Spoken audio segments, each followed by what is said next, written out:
All right, this is Senior Prestige Motorsports. We're in the dining room here. We're going to give you a couple little tidbits on EFI here. So you're getting ready to fire your engine up, and you got your display screen here. So you go to monitor, multi-gauges, and then say I would select AFR. So basically what you got is comp here, percentage, this here, and AFR and target AFR. So you fire it up, and all of a sudden it's lean here versus your target, and the comp is pegged out at 50% or really, really high. At that point, you just need to stop, okay?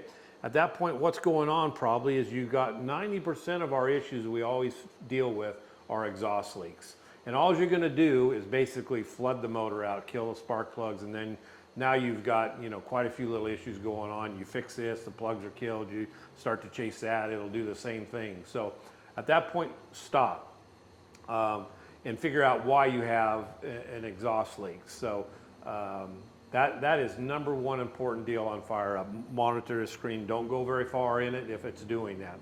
So the things we do here at Prestige, if you buy an engine from us and it's EFI, we'll get out of here and we'll go to our file here, and these are the tunes that are loaded.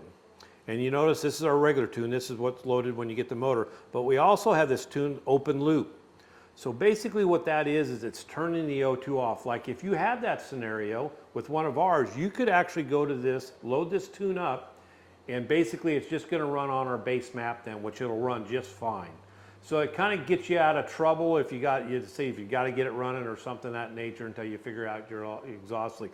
So if you have a system from us, you have this screen here, and you can go into this tune here, and it's called open loop. Basically, you can click on that, and you're in the middle of the desert, and you got to try to get somewhere. So you won't get very far if that O2 is killed and it's just dumping fuel in. So you can click on that, and now it's going to run just off of the base map until you kind of get somewhere where you're not stranded or you can get it fixed. So it's just another thing that we do here at Prestige to ensure that you have a good experience. You got some tools to kind of help you out and things of that nature. So have a great day.